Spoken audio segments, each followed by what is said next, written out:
So, magandang araw mga katropa. Ngayong araw na ito ay nakita ko at check engine na naman yung ating makina. So, ngayon i-start natin.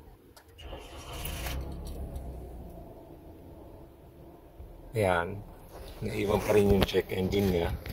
Bali, ang nangyari, napalusong ako sa medyo hindi naman kalaliman na baha.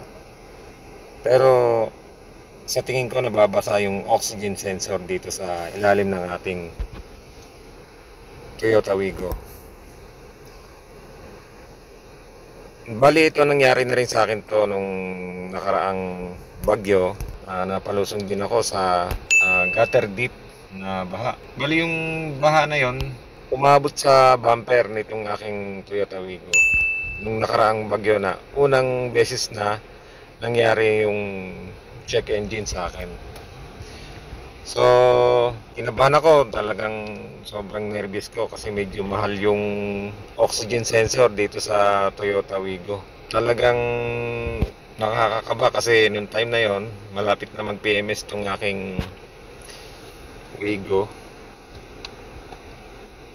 Ayan, malapit na mag 20,000 yun. Kaya nakakakaba kasi pag napansin niya ng mga mekaniko doon sa Toyota Casa, talagang i-insist nila yon na scan.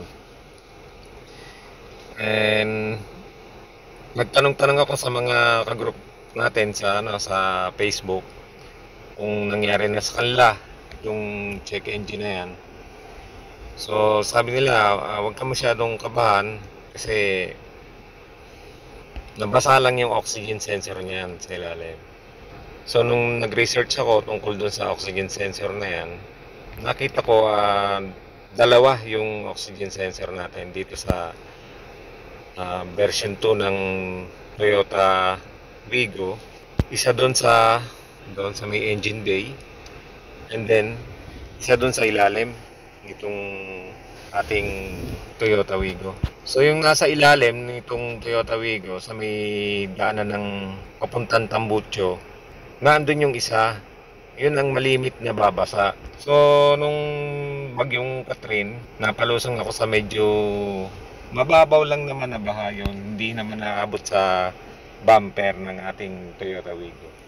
Pero sa tingin ko nababasa yung oxygen sensor kasi gabi nung ako'y bumiyahe, so mabibigla ka kasi akala mo asfalto pa rin yung nasa harap mo, yung pala tubig na.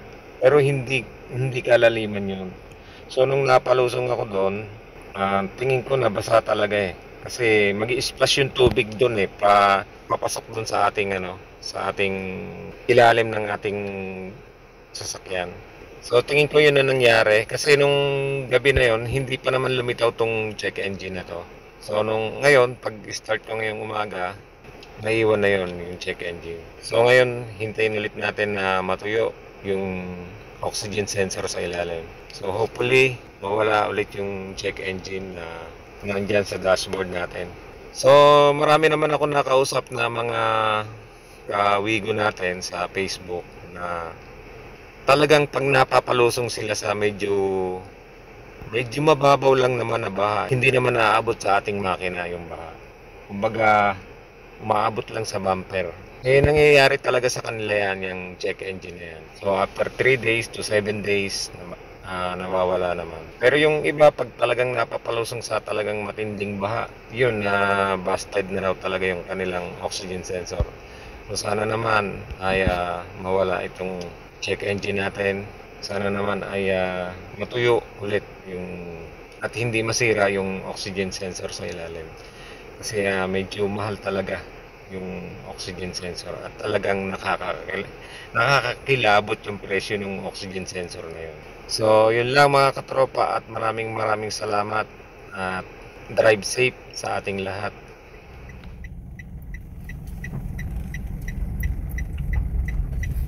Check engine.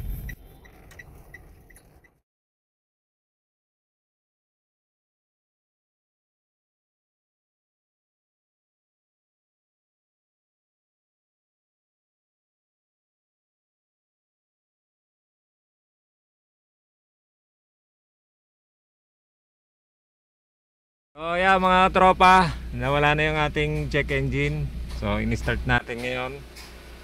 Okay na, natuyo na yung sensor siguro sa baba. So ganoon lang at huwag masyadong kabahan kapag napalusong sa baba. Yun lang at maraming salamat sa pagsuporta sa aking munting channel.